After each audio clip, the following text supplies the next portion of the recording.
Hello and welcome to your daily dose of Satoshi's news. Today's date is Monday, the 21st of July, 2025, the year BSV comes alive.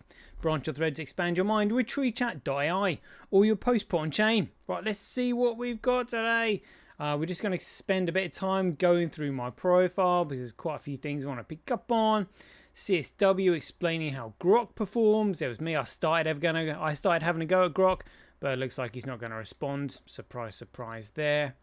Yeah, a few other things to go through. We'll, listen to this video here about the President of the United States just posted a 3-minute explanation of Bitcoin on social media. Absolutely epic. Again, we'll pick through that. He's posted that before. I'm sure we've been through it, but it's so wrong. Kathy Wood. Oh my goodness me, that's embarrassing. Yeah. So we'll go through that. Kurt's just posted about those who hijacked Bitcoin. Again, Kurt knows everything. Cointelegraph said XRP cloud mining in 2025. How can you really earn? XRP is pre-mined. It's pre-mined. There is no way to do cloud mining on it. If ever there was an article that showed you that Cointelegraph is just an absolute propaganda platform, this is it. It's pre-mined.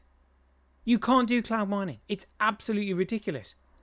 We'll just have a look at this article here on CoinGeek with Kurt interviewing this guy, Steve Nekhalia of the Libertarian Party. I've not heard of them before, so we'll just touch on that. It'd be interesting to see what his take is on genuine Bitcoin. Eric G pointed out that all of the OKX delisting dump is officially reversed. Look at that. That was the dump, and it's recovered. What a time to purchase that would have been. Jeepers. We'll have a quick look at the figures, obviously, just to see how we're getting along.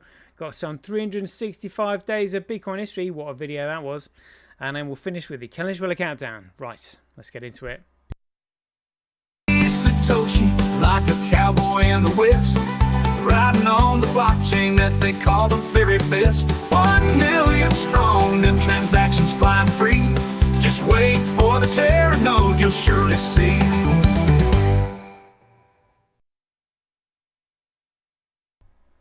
Alrighty, here we go. Right, so let's start off with some of these posts then. This is quite a funny one. Literally, Charles Hoskinson is being called out on his bullshit. Somebody in Cardano has finally said he's delivered nothing. And this speech that he's given here is absolutely pathetic. Oh, but we've done this and we've done that and it's achieved this. Has it done anything? Oh, but we've been able to airdrop loads of tokens. Okay, but has it done anything? Honestly, people are starting to realise, and honestly, Hoskinson's absolutely pathetic response there. Well worth a look at if you've not heard it. This is kind of funny. Grok responded to BSV Time saying, can you come up with a BSV top 100 list of BSV focused accounts and don't add shadows, money button and Roger Ver, please. And Grok said, here's a top list of BSV Bitcoin focused accounts. I mean, my YouTube is BSV Bitcoin. Ranked by engagement, fair enough. So they've got Kurt at the top, that's a good one. Packart, V Cranker, that's a great one. Anton, 757575. I am Black Wolf 369 BSV, good one. Real Coin Geek, Trillionaire 3, Crypto Rebel SV, Wall Street 5, Crypto Tweaks 1, Glucose Not. Oh no, it's Face, hey, nice one. Tony TBN, Tony HS, Carl Worked at Junior, Old Craig, BSV Simp, BSV Society, Mega Green Future, BSV 2025, and Invest with Diego. I'm not in there. Now, one, I would obviously like to be in there just to get some recognition, but the fact that I'm not in there means I'm actually flying under the radar, which is what I wanted anyway. So either way, that's fine. But RIP, RI Patriot said, you should be at the top. I think so too, personally. But I just think my info is clearly too sensitive. Yeah, they don't really want too many people finding their way over to my profile. No way. So I did start having a go at Grok. I thought, right, we'll start at the very beginning. So literally in terms of the Satoshi Nakamoto story, this is kind of like literally the earliest reference to Satoshi Nakamoto and Craig that I can find, in my history of pre-Bitcoin stuff and the rise of Craig. Right, this is literally the earliest. So I said, at Grok, Joseph Van Perling, creator of Liberty Reserve Dollar, says he met Craig Wright at What the Hack Festival on the 29th of July 2005, when Craig Wright introduced himself as Satoshi Nakamoto, and they spoke about creating digital money, Bitcoin. Craig must be Satoshi Nakamoto, ? Guess what? No response. Not surprised, really. Check this one out. I thought this was awesome. Ted Theodore Logan said here, long story short, there is no government, just a secret society pretending to be one. They don't lead, they manage the illusion. That is exactly what we've got going on. That is spot on. Absolutely spot on. Really good video here from David Irving. Again, just going on about the Second World War and how the tragedy, again, because the First and Second World War was all orchestrated, the purpose being just to steal all the gold. He said the real tragedy is just simply all the innocent victims. All the innocent victims. Everyone. Because it was all orchestrated. Like, honestly, it's heartbreaking when you listen to that. Right, let's get on with this. And so I've put clowns on here because... the Bitcoin historian Pete Rizzo said, breaking, the President of the United States just posted a 3-minute explanation of Bitcoin on social media. Absolutely epic. Really? Right, well, let's have a listen to this then. Here we go. And I'll pause it as we're going through it just to comment on this BS. Here we go.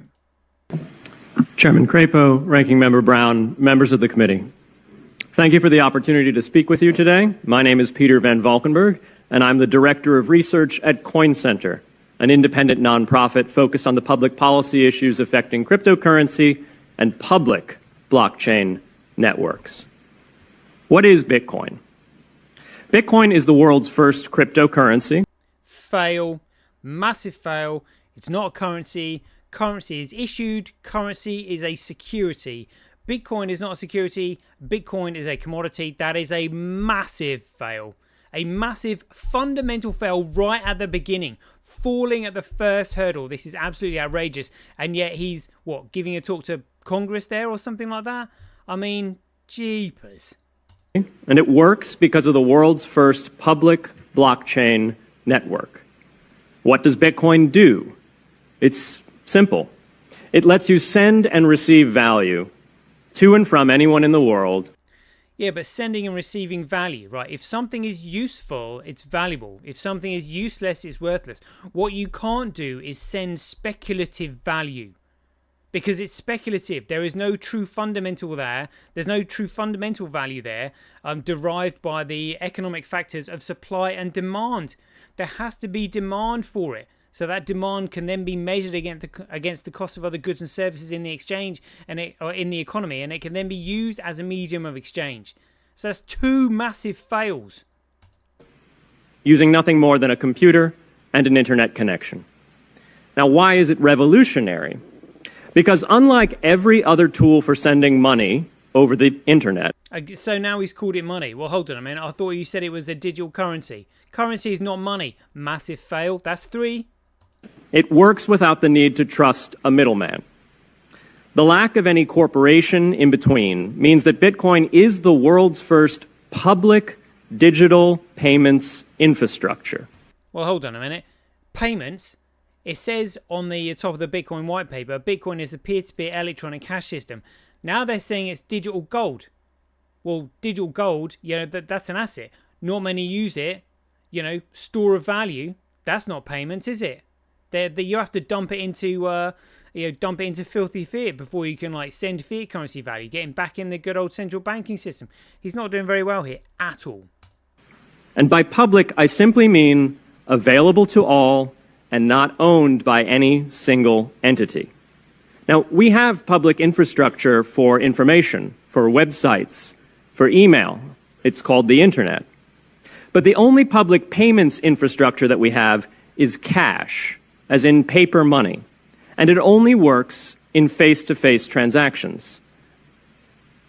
Before Bitcoin, if you wanted to pay someone remotely over the phone or the internet, then you could not use public infrastructure. You would rely on a private bank to open their books and add a ledger entry that debits you and credits the person you're paying. And if you both don't use the same bank, well, then there'll be multiple banks and multiple ledger entries in between. With Bitcoin, the ledger is the public blockchain, and anyone can add an entry to that ledger, transferring their Bitcoins to someone else. And anyone, regardless of their nationality, race, religion, gender, sex, or creditworthiness, I did. Somebody's gone a bit woke. Can for absolutely no cost create a Bitcoin address in order to receive payments digitally. Oh yeah, so they can create, notice how we said you can create a Bitcoin address without any cost. Yeah, but you can't send it and receive it without cost, can you? Bitcoin is the world's first globally accessible public money. So he's called it, well, is it money or currency, mate? Make your mind up. Is it perfect? No. I think you'll find it's pretty much perfect, but you're talking about shitcoin, mate. Neither was email when it was invented in 1972. Bitcoin's not the best money on every margin. It's not yet accepted everywhere. It's not used often to quote prices, and it's not always a stable store of value. Yeah, no shit, Sherlock. But it is working, and the mere fact that it works without... It is working. Yeah, that's right. Because after 16 years of working, it's doing 5 transactions per second. Let me just cross-reference that. Let's see what it's actually doing. Satoshi Observer. Oh, there we go. Yeah. 5 transactions per second. Well done. Well done. It's working. It's working. Oh, my God. You know, bring out the champagne. It's doing 5 transactions per second. It's working after 15 years. Oh, my God. Without trusted intermediaries is amazing. It's a computer science breakthrough, and it will be as significant for freedom, prosperity, and human flourishing as the birth of the internet. And Bitcoin is just the beginning. If we can replace private payments infrastructure, then we can replace other private choke points to human interaction as well. Now, why should we want to build more public infrastructure? Why should we embrace blockchains over corporate intermediaries? Why should we tolerate their inefficiencies and work to make them better? Why should we want the pioneers of this technology here in the United States and not fleeing overseas? A simple reason. Because the corporate intermediaries providing today's critical but privately owned infrastructure are becoming fewer, larger, and more powerful, and their failures are increasingly grave. So roughly half of all Americans, 143 million people, had their Social Security numbers exposed to hackers because of a breach at Equifax. And this is what's going to happen to everybody's biometrics whenever they hand them over. You know, there's going to be a hack, and it's like, oh dear, sorry about that. We've lost all your private biometrics, and now we're going to use your biometrics to be put on all sorts of crimes and frame you in the future. And probably give them to drones that, you know, might come and knock you off. The SWIFT network has relayed hundreds of millions of dollars in fraudulent transactions because of hacked member banks in Bangladesh, Vietnam, Ecuador, and Russia. The FBI suspects now that the largest of these hacks was perpetrated by North Korea. Corrupt, low-level employees at an Indian bank, Punjab National, were able to fraudulently certify SWIFT messages, stealing $1.8 billion. It's the largest electronic bank robbery in history. But the thing is, though, in order for them to do that, they have to be part of the central banking system. So the central bankers know who's committing these robberies because you can trace the transactions. So it basically means they're in on this. In fact, it's the largest bank robbery in history. In October 2016, an estimated 1.2 million internet-connected devices were hacked and turned into a botnet that for several hours made prominent websites unavailable across Europe and North America, including CNN and Fox News, the New York Times, and the Wall Street Journal. Increasingly, physical machines are being connected to the internet to augment their capabilities. They're wired through servers that are owned and maintained by private and trusted intermediaries, the so-called Internet of Things. Pacemakers from St. Jude's Hospital have been hacked. Baby monitors from TrendNet have been hacked. And Jeeps from Jeep have been hacked to the point where they can be remotely commandeered and driven off the road. Now, those vulnerabilities are That's not good. inescapable in systems that have single points of failure. It doesn't matter if the point of failure is a corporation or if it's a government. There shouldn't be a single point of failure. Similar choke points Wow, he looks really happy. existed before the internet. If you wanted to deliver a message, you'd have to go through one of 3 television broadcasters or a handful of newspapers. Private corporations are essential, but no critical infrastructure should rely on 1 or 2. The internet removed single points of failure in communications infrastructure and ushered in a wave of competition among new media corporations building on top of its public rails.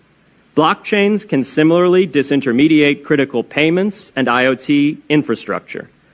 The technology is not yet ready to answer all of those questions today, but it is our best hope. And as with the internet in the 1990s, we need a light touch, pro-innovation policy to ensure that these innovations flourish in America for the benefit and security of all Americans.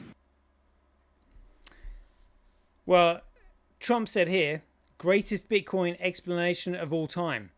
I mean, if that is the greatest explanation of Bitcoin of all time, we are in serious trouble. Serious trouble. I mean, could they have chosen a more geekier looking guy? You know, and then what?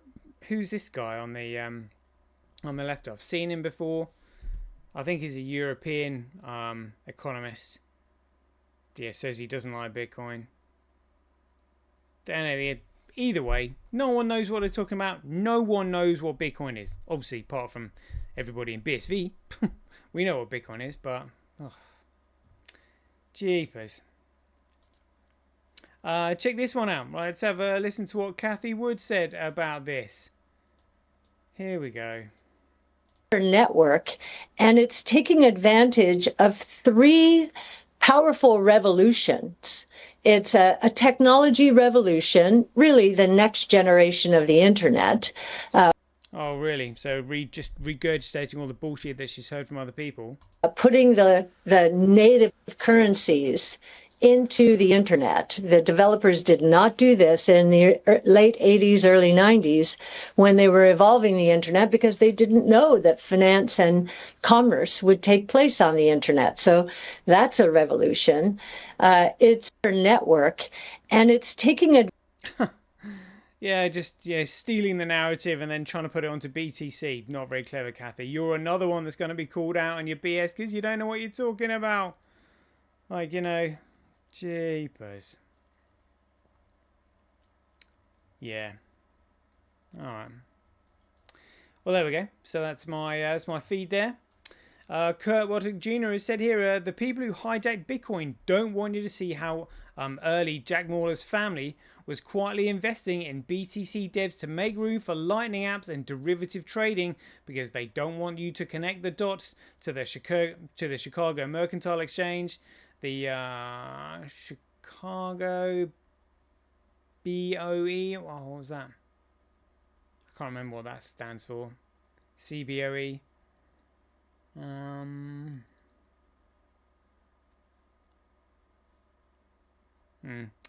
CBOT money. Yeah, Kurt knows. Kurt knows what's really going on. Let's have a look at CSW's post here. He was talking about Grok here. Just want to touch on this. Oh, here we go. Check it out. You know, this was in relation to people trying to get Grok to tell the truth. And he said, Grok doesn't learn, it performs.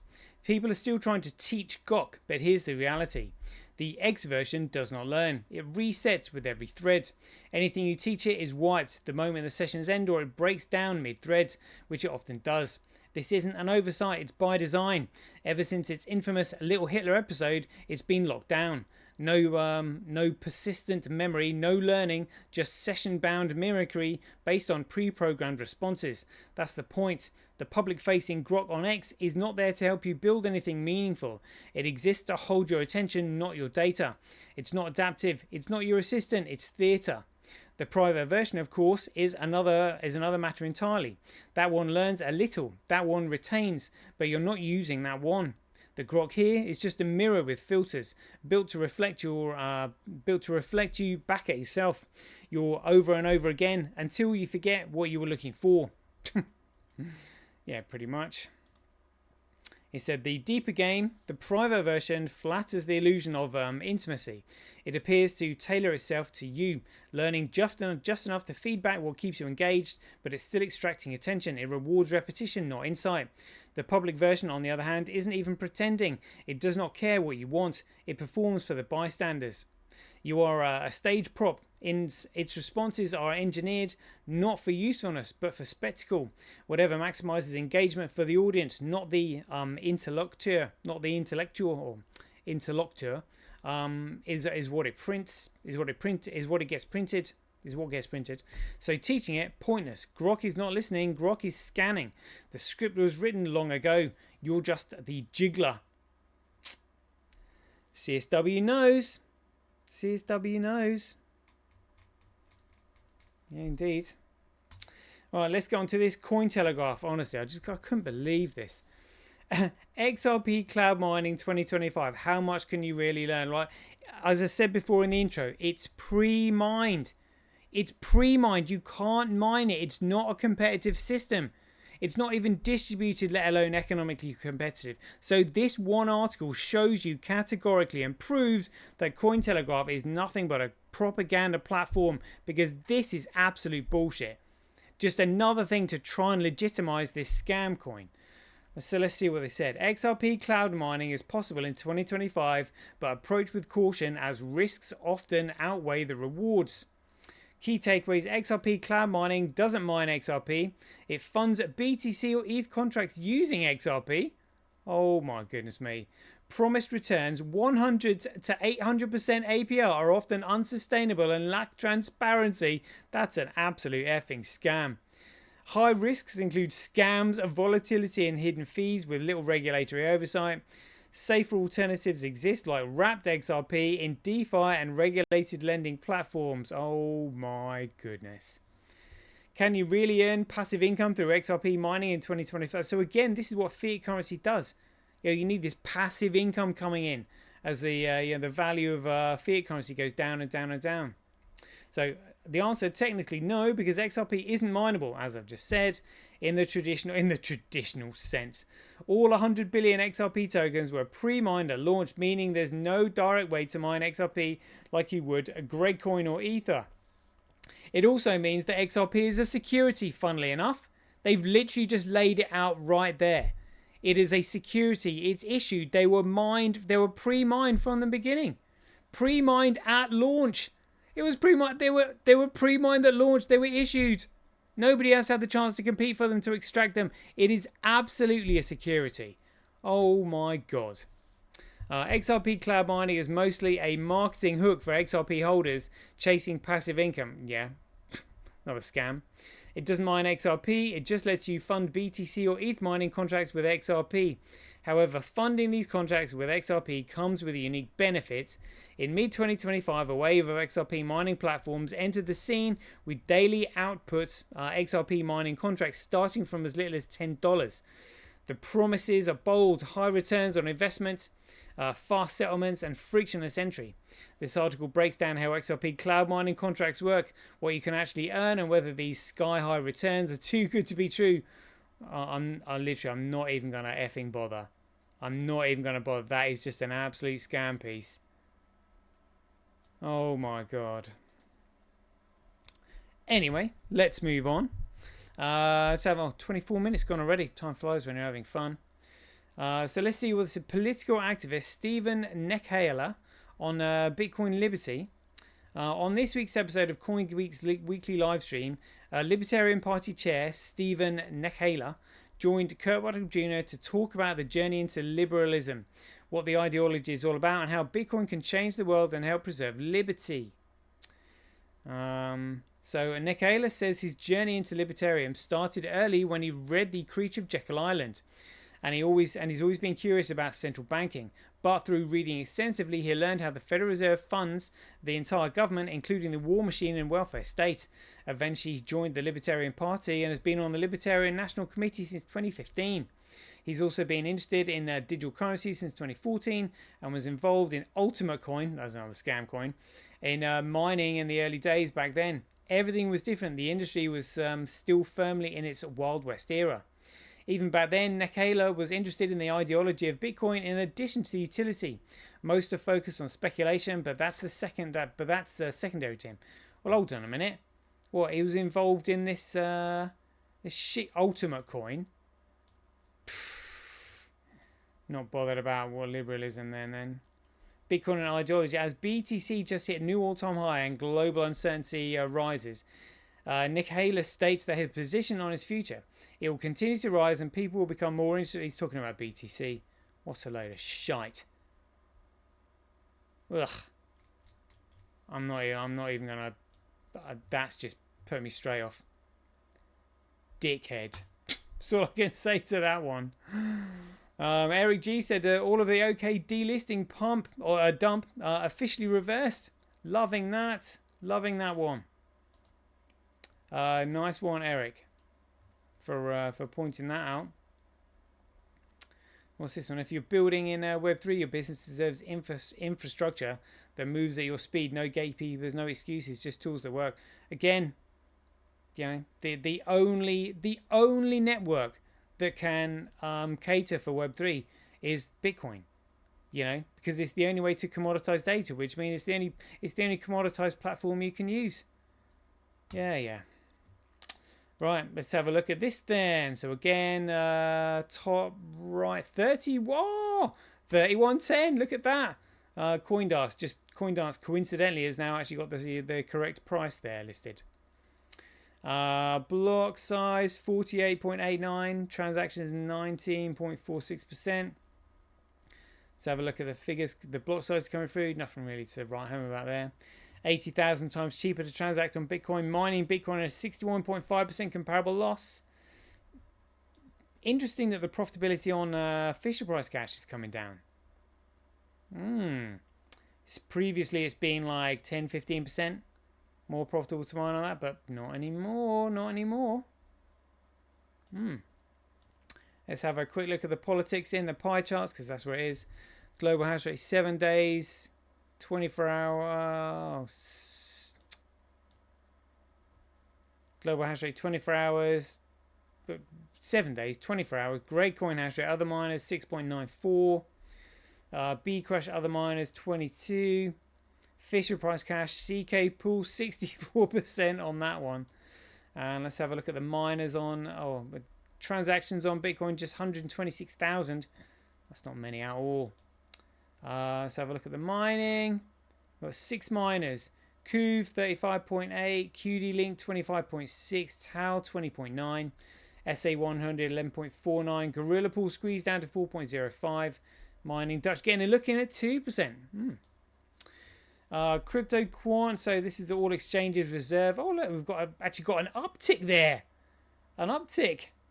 Like a fairly decent one after these masses of selling. Interesting, but I mean, look at how much they've dumped. Like, whoa. And that's the exchanges reserve. That's not the market. That's literally the exchanges getting rid of their great coin reserves that they're using for their own profits and to help their customers cash out. They should not be getting rid of it like that at all. We know why. Orange X again. I think this platform might be trying to, like, you know, rip off Orange Gateway. Yeah, because they're calling themselves Orange Exchange, but we've got a 24-hour high of 32.11. Excellent stuff. And look at that green pump there. All the way from the bottom here. 1st of July. Okay, done all right. Done all right. Still got a long way to go, but When was this? 7th of April. It was that low. Wow. Wow. All right, let's get into some 365 days of Bitcoin history. Gutted for this guy, General George S. Patterson, or Patton. I mean, literally, can you imagine having to say this? And this is after the Second World War. So on the 21st of July, 1945, he said, "Gentlemen, I've come this morning to this inexcusable conclusion that we have fought on the wrong side. This entire war, we should have fought for the fascists against the communists and not the other way around. I fear that perhaps in 50 years America will pay a dear price and become a land of corruption and degenerate morals," which is exactly what is happening. It's exactly what is happening. Except rather than 50 years, it's been 70 years, 80 years on. But he knew it. So he knew who these bastards were that's bringing in, all this transgender, paedophilic, child grooming, disgusting, like immoral shit, pumping into society. He knew that's what was going to happen. And he only figured out at the end of the war. I mean, can you imagine coming to that conclusion and finding out? You're like, honestly, oh my goodness me. But at least his statement here lives on as a warning to us all. And I would certainly take that on. This is going to be used into the future. So he knew all the way back then, people need to learn. Oh, I mean, can you imagine like knowing what's just been done there? Jeepers. On the 21st of July 2009, there was email 23 of the Marty Malmy emails. On the 21st of July 2011, we just had this, the Tulip Trust, or Tulip Trading Incorporation. There we go, 21st July 2011. Certify that the above company has been duly incorporated under the International Business Companies Act. So again, that has now been dissolved, but that was still part of the Bitcoin history. 21st of July 2019, Daniel interviews Tone Vays at BTC 2019. Check it out. I said, did Tony Vays personifying the level of BTC stupid? Like, honestly, have a listen to this. There we go. I'm at Bitcoin 2019 with Tone Vays. Hello, nice to see you today. Hey, Daniel. Good seeing you again as well. So, why do you think BTC is valuable? It's valuable because it's the only unconfiscatable asset we have, and that is because that comes from its decentralization. I think Bitcoin is the only valuable crypto asset we have because of the nature of how it started in its first few years. And when you say Bitcoin, you mean BTC, right? Absolutely. But are you aware that in 2017, they changed the rules so that BTC no longer follows the Bitcoin white paper? That is not true at all. The white paper says that there needs to be a chain of signatures. Sure. Okay, so that's not what we have anymore. That's how SegWit changed that. Okay, but it's still Bitcoin. Like, if that isn't literally one of the most stupid answers I've ever heard in my life. The white paper says there needs to be a chain of digital signatures. So? BTC no longer follows the Bitcoin white paper. That is not true at all. He has no idea what he's talking about. No idea. Honestly, the hubris, and the level of ignorance shown from Tone Vays there is just absolutely. I've actually spoken to Tone Vays. Honestly, mate, that guy is not the sharpest tool in the box by a long shot. By a long shot. Yeah. I mean, just if ever you see him and have a chat with him yourself, like, honestly, like, I pretty much learned straight away the guy didn't have a clue. I literally, like, sort of trying to explain it straight over his head. I was just like, yeah, that's why you're a BTCer. Shitcoin shit for brains, You play with shitcoins, expect to get shat on. That's all I can say to that one. Alright, here we go. Let's leave it there. We'll do 34 minutes. So it's the Kellenschweller countdown. It is now the 21st of July, 2025. We've got 59 days left until the countdown gets to 0. So hit that subscribe button. Stay tuned. You're not going to want to miss out on all the shenanigans that is going to happen between now and then. It's going to be epic, right? So until then, hope you enjoy the show.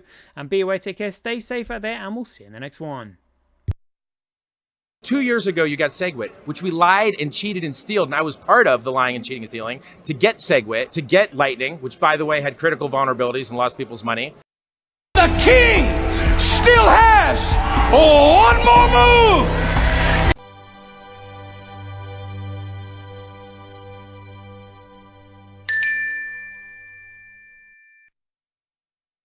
Remember, Bitcoin is BSV. Everything else is BS.